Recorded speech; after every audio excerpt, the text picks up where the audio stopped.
Welcome to the Town Hall Forum for the City of San Bruno on Measure N. I'm Kathy Tyson from the League of Women Voters. I will be moderating this town forum. Tonight we have two speakers.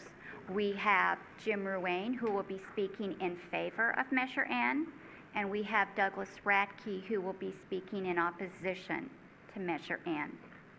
The way the forum will work is that each of the sides will have a 3-minute opening statement, followed by a 2-minute rebuttal. Then we will take written questions from the audience. Each of the sides will have 1 minute to answer each question. We do have forms, and if you could write your question legibly, that would be very helpful. And there will be city staff members coming throughout to pick the paper up. Okay? Pardon me? David, could you get some forms and pass them, please? Thank you. They'll take care of that. Thank you. Okay? After our question and answer period, each of the sides will make a 2-minute closing statement. Okay? Before we begin, just a little bit of background about Measure N. This town hall meeting is being held to conform to the requirements of the San Bruno Ordinance number 1284, which was approved in 1977.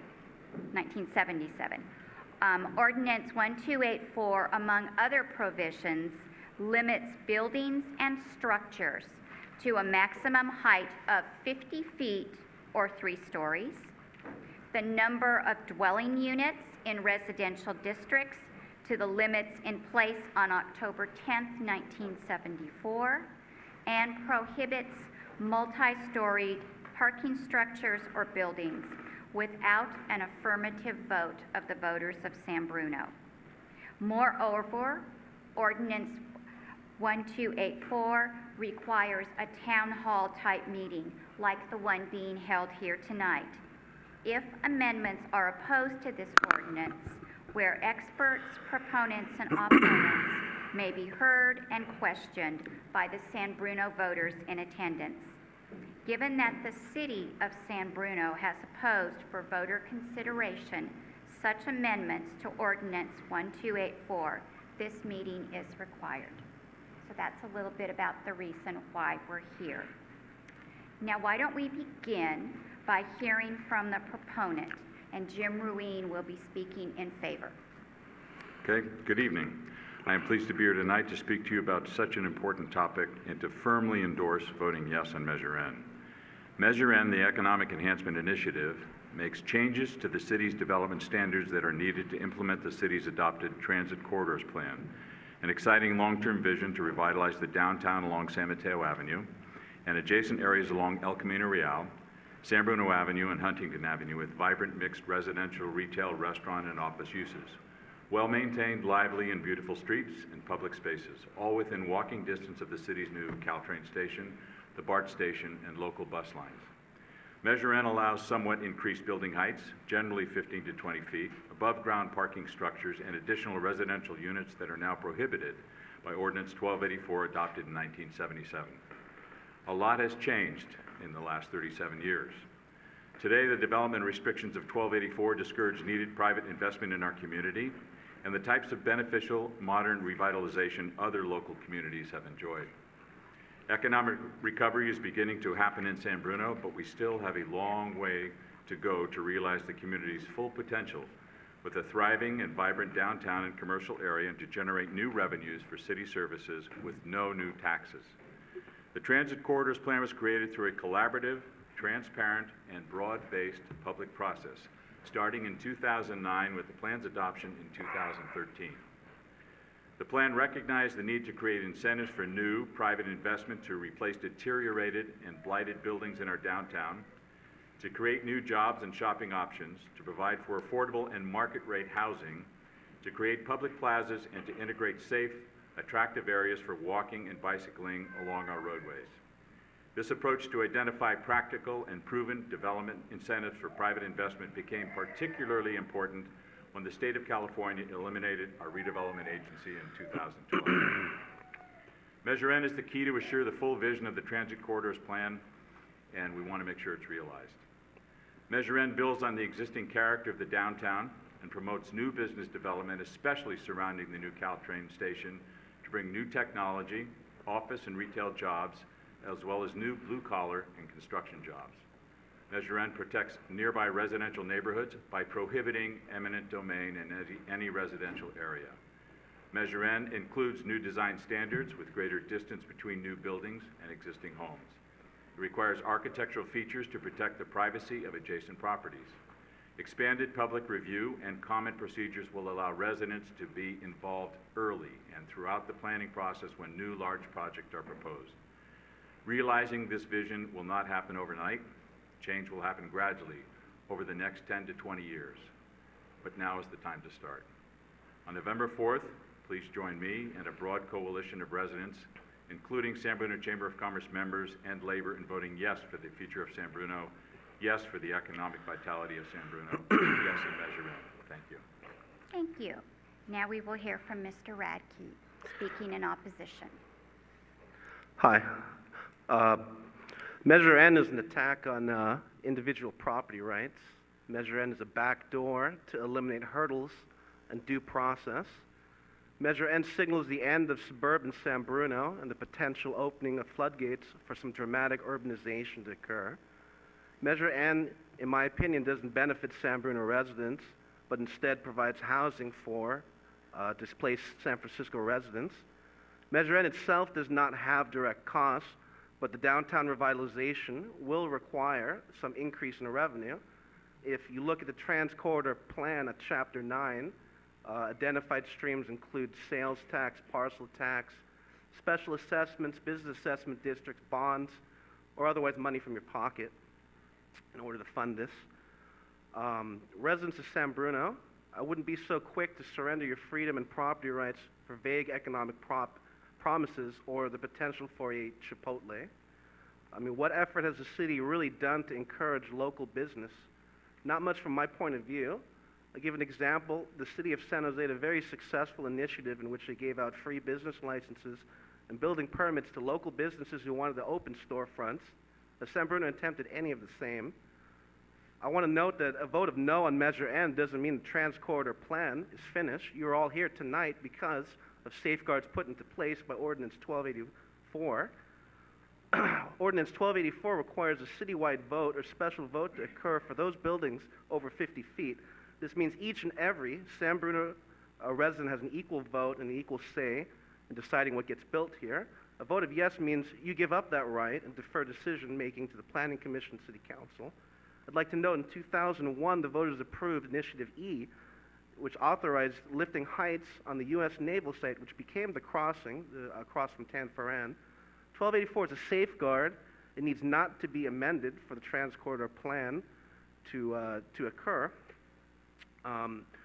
Measure N will also force residents who live in single-story homes to be living next to gigantic buildings. What happens to those individuals? One of the reasons I argued against and for the repeal of 1284 is to allow individuals to have recourse. How is it fair that a condominium gets built across the street from your home, but your own height is limited? A repeal of 1281 could allow the homeowner the right to build up his home or potentially sell his home to another developer.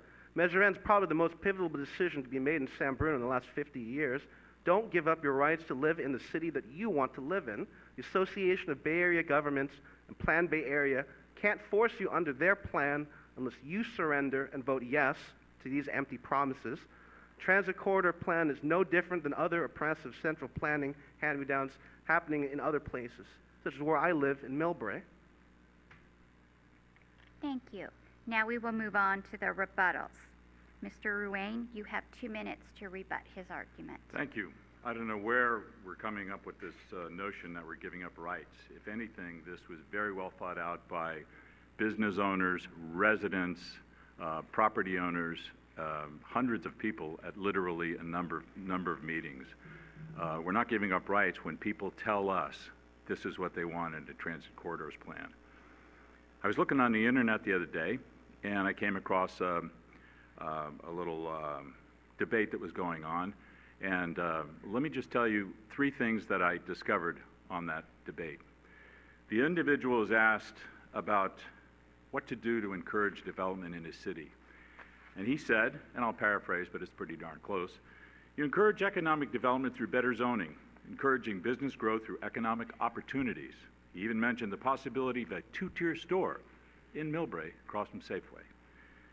He was asked about retail development. He said he encouraged retail development adjacent to transit-oriented communities. And he was also asked, kind of off the cuff, about noise in the airport and what could be done to eliminate or try to tamper the noise from the airplanes. And he said, when confronted with a question related to airport noise, he said, constructing office buildings with heights tall enough that will block out sound from the airport is the best way to achieve noise reduction. That man was Mr. Radke when he was running for Millbrae City Council. So I can't figure out why he's telling you what he's telling you tonight, because it's just not right. We have no Bay Area plan. We are San Bruno. We crafted this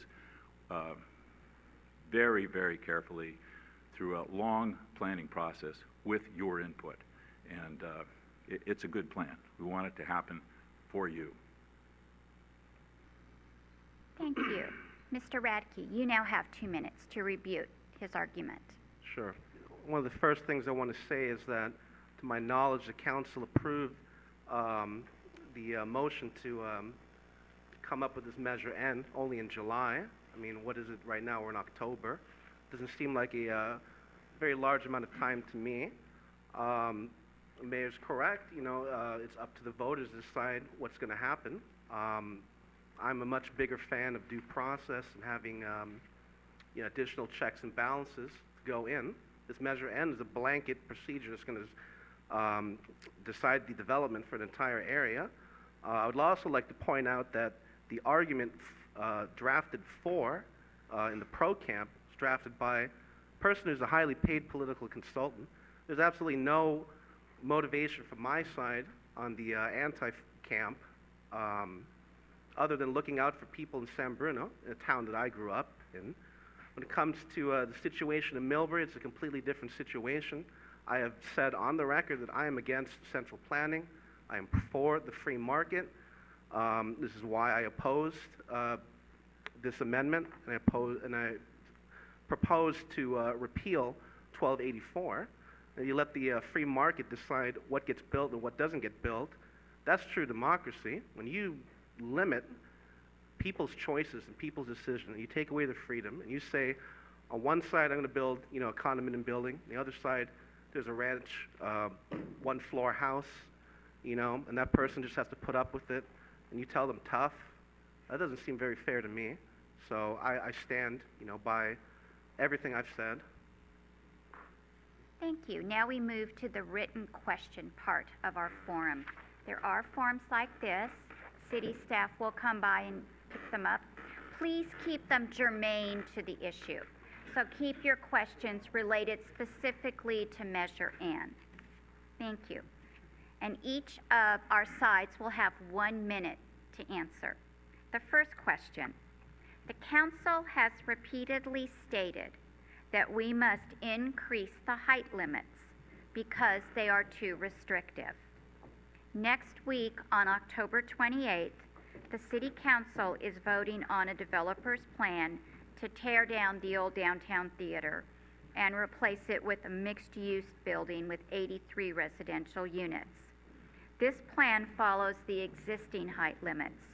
Why do we need to increase the heights and densities if we already have a key development underway for approval next week? And this time we'll start with Mr. Ruane. Ruane. Uh-huh. That was approved quite a while ago, and it does conform to 1284.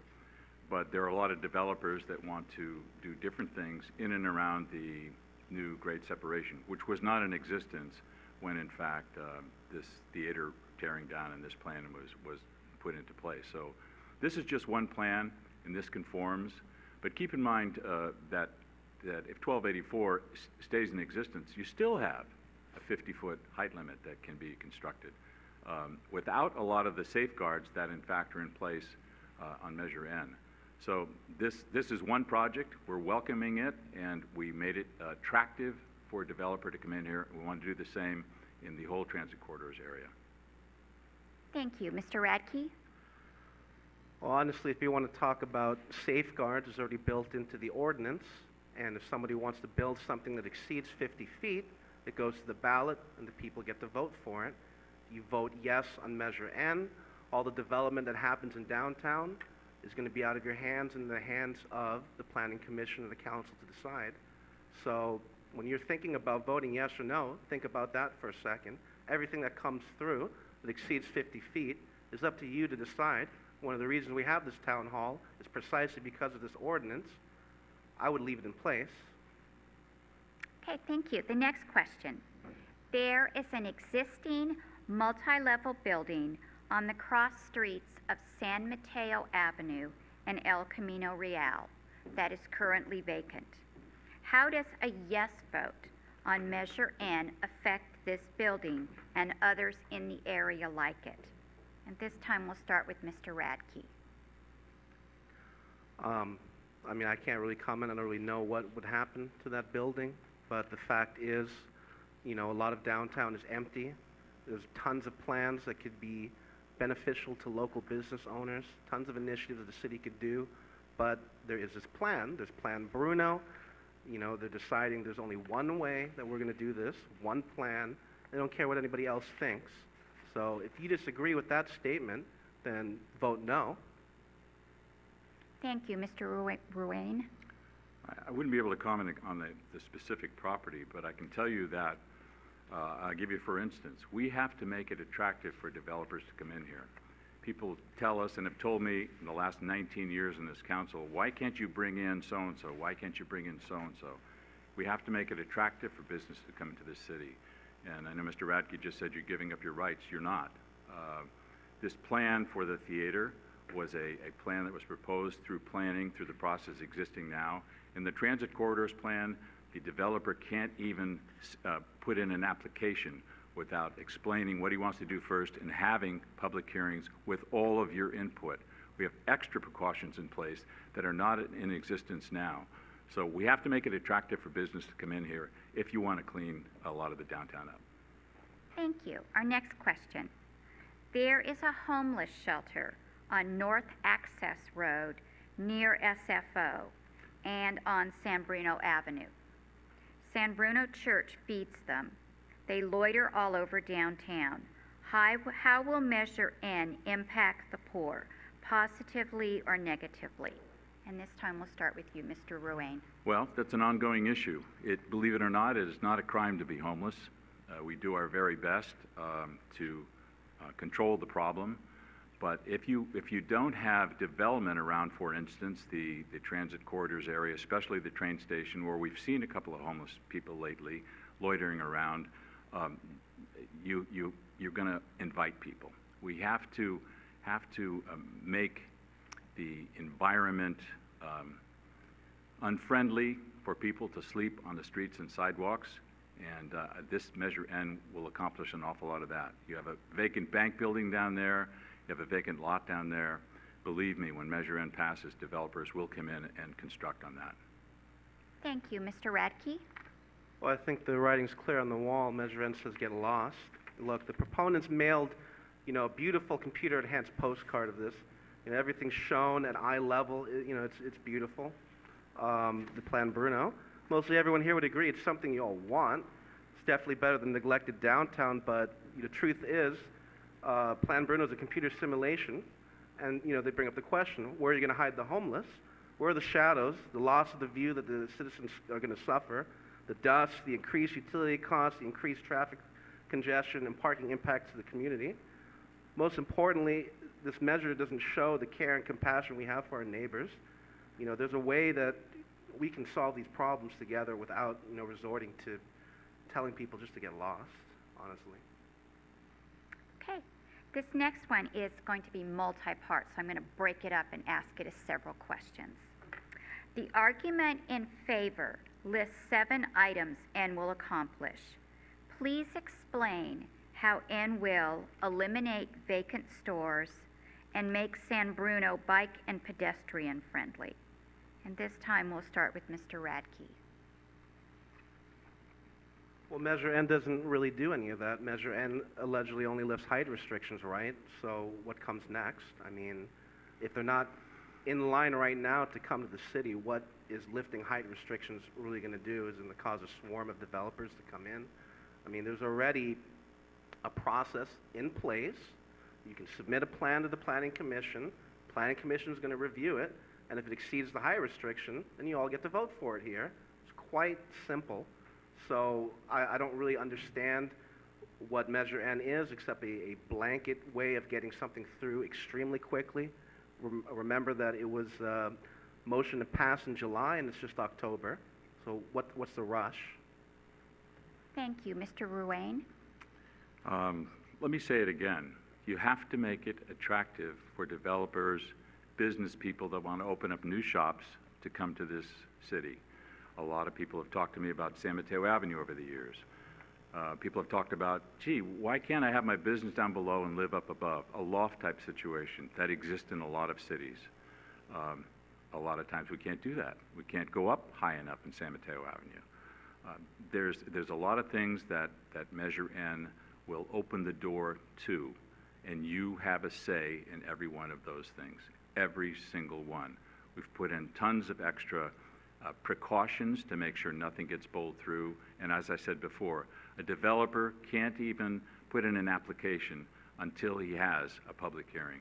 That doesn't exist now. Thank you. Okay. How will Measure N affect jobs in San Bruno? And this time we'll start with you, Mr. Ruane. There'll be a lot of jobs in San Bruno. It's estimated, let me get my little notes. And we had EPS, Economic Planning Systems, an independent firm, do analyses on a lot of different things regarding Measure N. We expect full build-out to result in 4,000 additional jobs, 2,400 of which are a direct result of the passing of Measure N. And it should be noted that these new jobs are not construction jobs. These are permanent jobs going forward. It would increase the population by 3,784 in the transit corridors area, and Measure N accounting for 1,558 of those new housing elements. So Measure N opens the door to a lot of jobs, a lot of permanent jobs in San Bruno. Thank you. Mr. Radke? On the issue of jobs, definitely Measure N is going to bring in construction. One thing I wanted to point out is that I had wished, that Measure N wrote in, more protections. I wanted to say I think, the labor unions are selling themselves short. There should be a requirement for San Bruno labor to be involved in the construction. San Francisco right now requires 25% of the workforce to be local on these projects. This amendment has absolutely nothing like that. There's no guarantee for union labor. We all know that developers will likely hire the lowest paid, lowest skilled workers. So if you're in the building trades, please be warned, voting for this does nothing to guarantee you work at the end of the day. And when you're talking about several thousand new jobs, also consider those considerations. You're going to have increased congestion, going to cost increased costs to the city, increased costs to services. And ask yourself, is that the city you want to live in? Do you want to live in a city with more congestion, more cost? It's up to you. Thank you. The last part of the question is, why a 7-story building on the SFO runway path? And this time we'll start with Mr. Radke.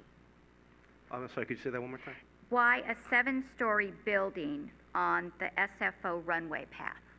A 7-story building on the SFO runway path? Mm-hmm. That's Stationary allows for a 7-story building, that's why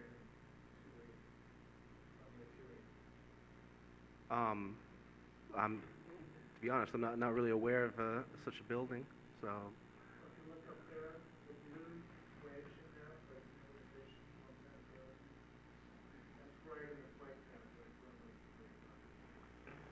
So why a 7-story building? I guess you have to ask the proponent. not the opposed, but I think that's kind of silly. Okay, Mr. Ruane, your turn. Not necessarily a seven-story building. If you read very close, everything has to be approved by us. It's our wish, but it also has to be approved by SFO. We have CNELs, we have noise ratings, we have height limits. So where we say up to 90 feet in certain areas, it may be 70 feet, it may be 72 feet. It all has to be approved by them. And the taller buildings can't be residential, have to be commercial buildings. Okay, thank you. The next question. On July 24th, 2012, the City Council voted to increase the water and sewer rates by approximately 10% for 5 years in a row. San Bruno now has the third highest water rates in the local area. Will the developer pay for upgrading the existing utility lines, or will the residents pay for them? Currently, there is no need to increase the capacity of these lines, but the lines will need to be enlarged for development. We'll start with Mr. Ruane. So the question is about water and sewage rates. Yes, the developers will pay, and there will be developer fees attached to every one of these developments. I know the issue came up before about how are you going to supply water to all of this. If you read our fact sheet, item number 18, how will Measure N affect the water system?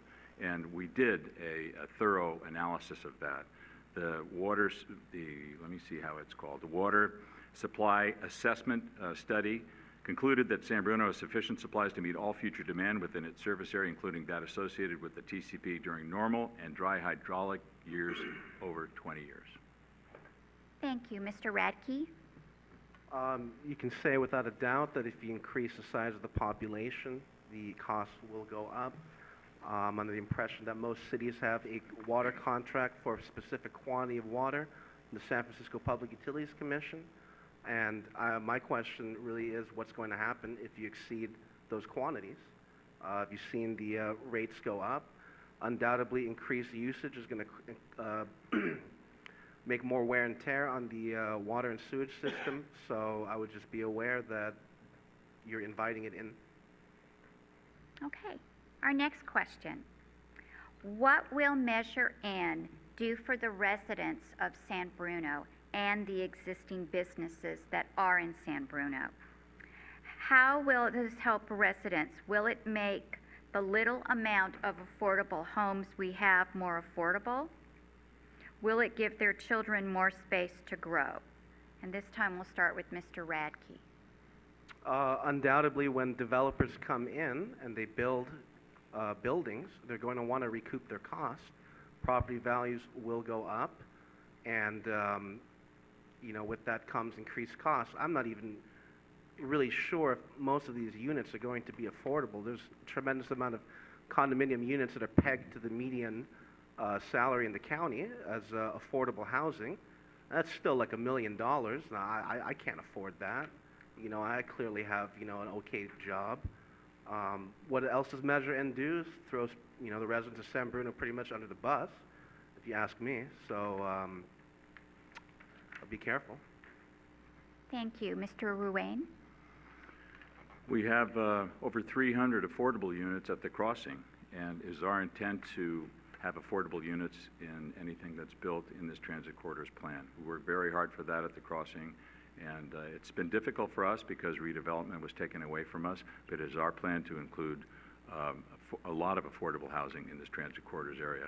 I guess the definition of affordable housing is not set by the city of San Bruno, and what it is in this county is extraordinary, but we intend to supply that to people that need it. Thank you.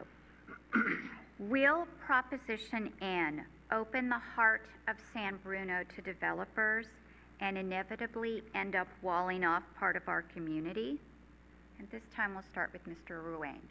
I don't believe so at all. It's a very, very limited area compared to the entire city. And if you look at the heights, we step them up and down depending upon where they were. So we're not intending to have developers build walls. The tallest structures are right adjacent to the new Caltrain station, which I believe is needed.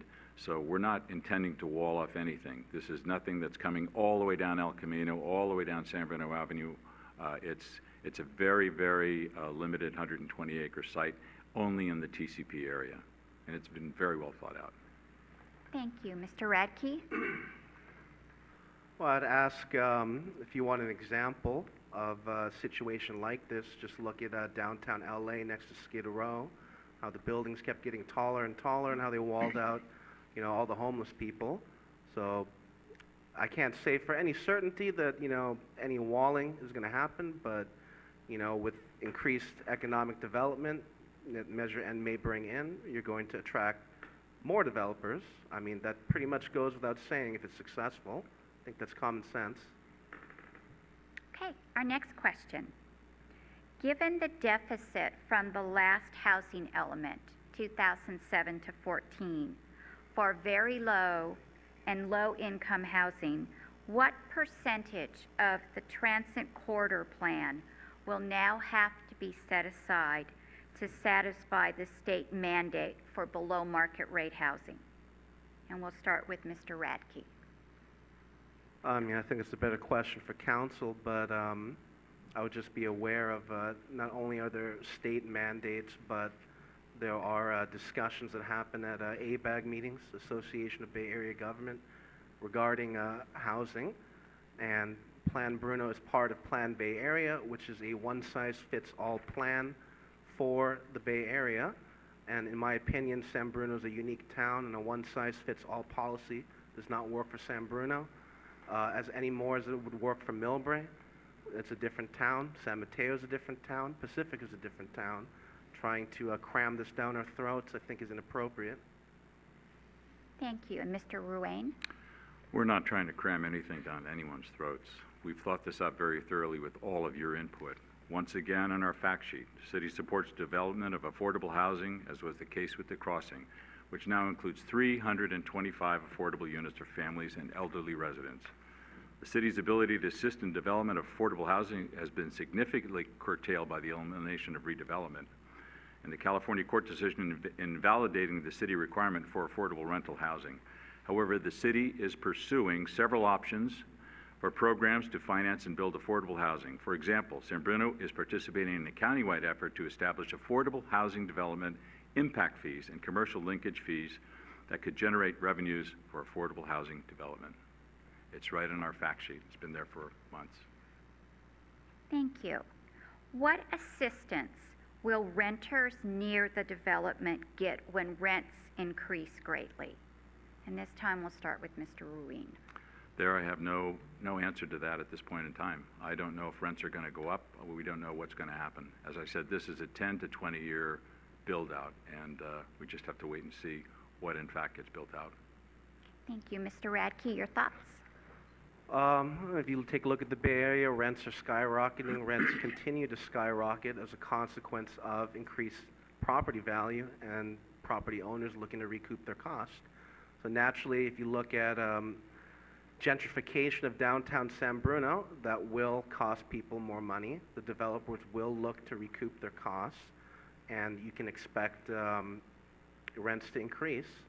I think downtown San Bruno is quite affordable as is. I think San Bruno is a great, quaint place, and it's a place where I grew up in, and I just don't see the condos. I've advocated against condos in Millbrae. I don't think anybody wants them. I think there's plenty of supply out there in San Bruno, existing in Shelter Creek and other places that people want it. I don't understand the pressing need for increased housing units. I just don't get it. Okay. The mailer specified that, quote, every step will require a full, public, transparent review process for any proposed improvement. However, for the TCP, only those individuals living within 300 feet of the affected area were notified. 300 feet is not full public. Will there be a new notification requirement, and where is it specified? And we'll start with Mr. Radke. Probably not, and that's built into the amendment.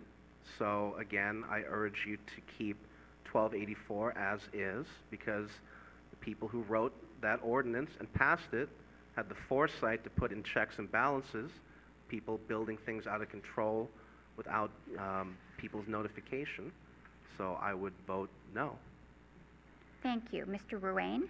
Okay, it's difficult to say people were not notified. This has been going on since 2009. We had a number of public meetings attended by numbers of hundreds of public individuals, business owners, as well as residents. And also, I just want to mention that San Bruno's vacancy rate for condominiums right now is under 4%. Days on the market is trending downward, with the current time in the market being well under 30 days. So we need housing. We need it desperately. I've had inquiries from the people at YouTube, the inquiries from people at Walmart.com that are bringing literally 2,000 to 3,000 new people into San Bruno to work. And they're looking for housing for their people also. So it is a desperate need. Thank you. Is there going to be an increase in the notification? That was the question. I didn't hear the answer. That was, I'm not sure that they were able to answer that. No. Okay. There also is a statement that says that Measure N will generate needed revenue for city services like neighborhood police patrols. Is there any specific requirement that will provide for neighborhood police patrols? Or will all the revenue go into the general fund where it could be spent for anything? And this time we will start with Mr. Ruane. Well, the police budget right now is out of the general fund. So when new development increases tax revenues, there's more to use. We were scrapped in the last number of years, and now we're kind of coming out of it, which is a good thing. But we have a lot of vacant properties down there that are paying literally nothing, chump change on vacant land that's worth a lot of money. When you could develop it with multi-million-dollar structures that will serve the community, your tax base is going to go way up. Thank you. Mr. Radke? I have some acquaintances that are property assessors, and the consensus really is that condominium and high-density housing typically pays a lower property tax rate than single-family homes. Single-family homes pay more, and so inviting in thousands of additional new units will incur a disproportionate cost to people who live in single-family homes, and I don't think that's quite fair. Single-family homes are bastions of the middle class. I grew up in San Bruno.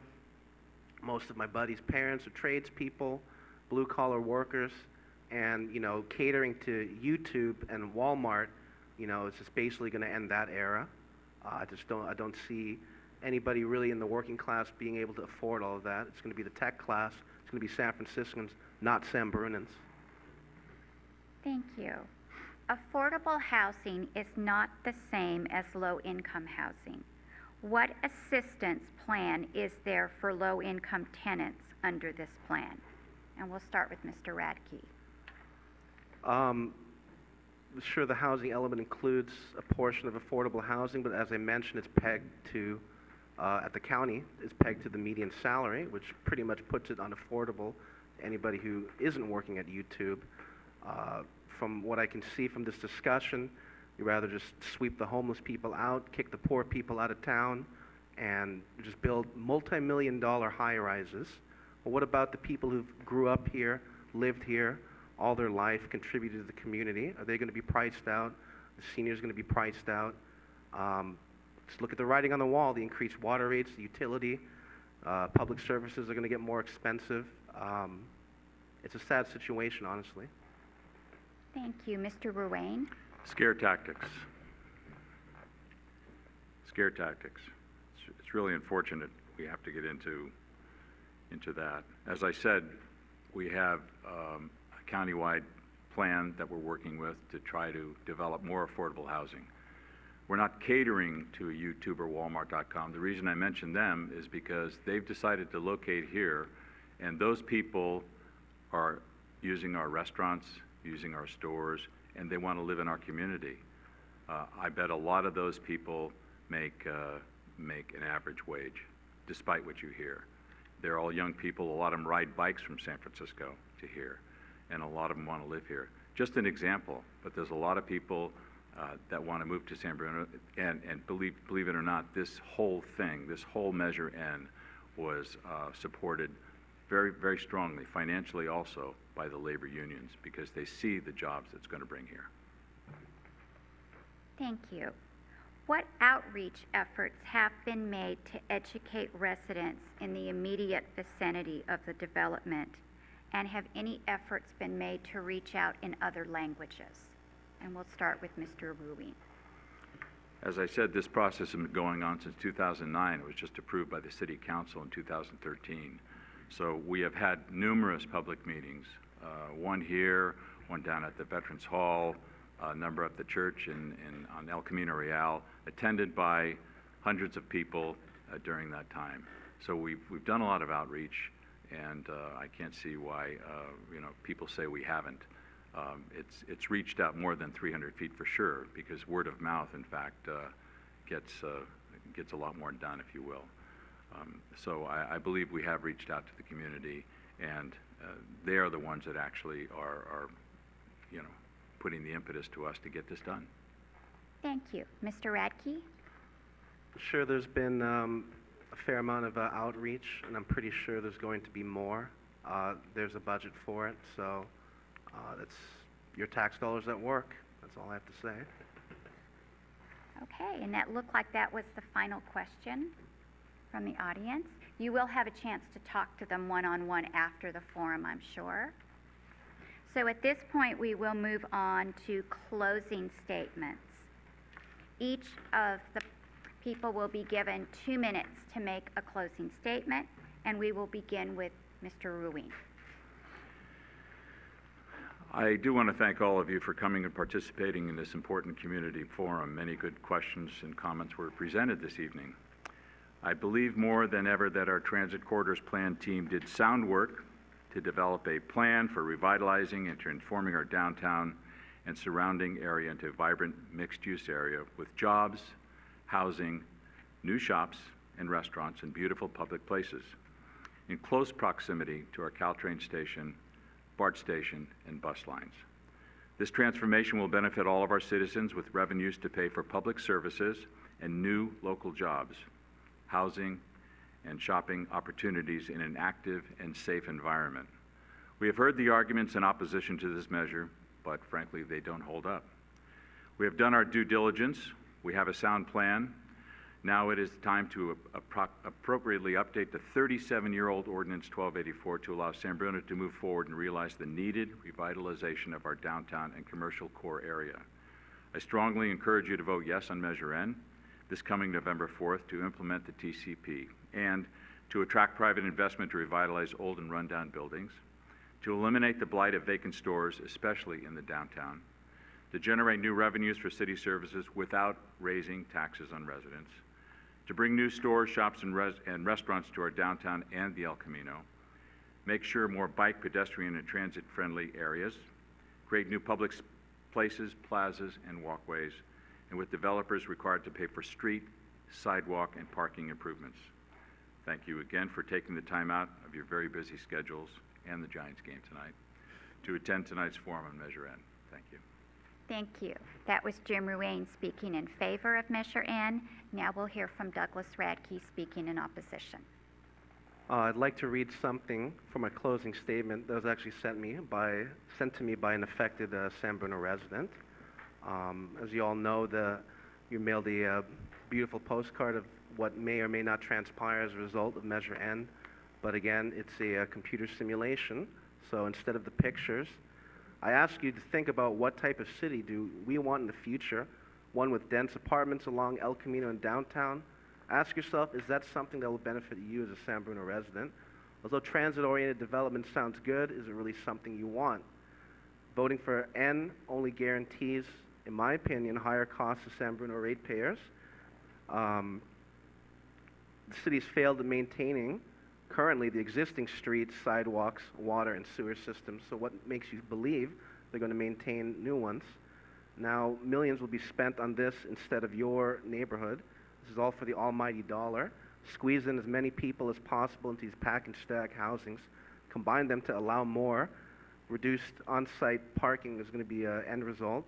Proponents say the old rules are outdated and are preventing development. This is not true. You've heard tonight that the developer has submitted plans to demolish the old vacant downtown theater and replace it with 83 residential units. In fact, this is a plan that the council is going to be voting on. This development is following the existing rules in place. This development is proof that we don't necessarily need to increase the height limit. Despite City Council of stating that the current amendment is old and outdated, if they believe the old government is not good, then they should just resign. They're responsible for maintaining our downtown and our streets, sewer, and water pipeline. We were fined millions of dollars, I believe as part of Baykeepers, and then Baykeepers lawsuit, and then raising the water and sewer rates to the third highest in the area. Furthermore, just last week, they tried to shift the cost of maintaining the sewer lateral to the property owner. I wanted you all to be aware that's something that happened in Millbrae, that the property owners are responsible for Thank maintaining their you. own sewer lateral. Thank you. And I would like to thank you, the audience, for asking such thoughtful, wide-ranging questions. On behalf of the City of San Bruno and the League of Women Voters, I would like to thank you for coming tonight and encourage you to vote on November 4th. More information on this could be found at www.smartvoter.org or www.shapethefuture.org. And now would you please join me in thanking Mr. Ruin and Mr. Radke.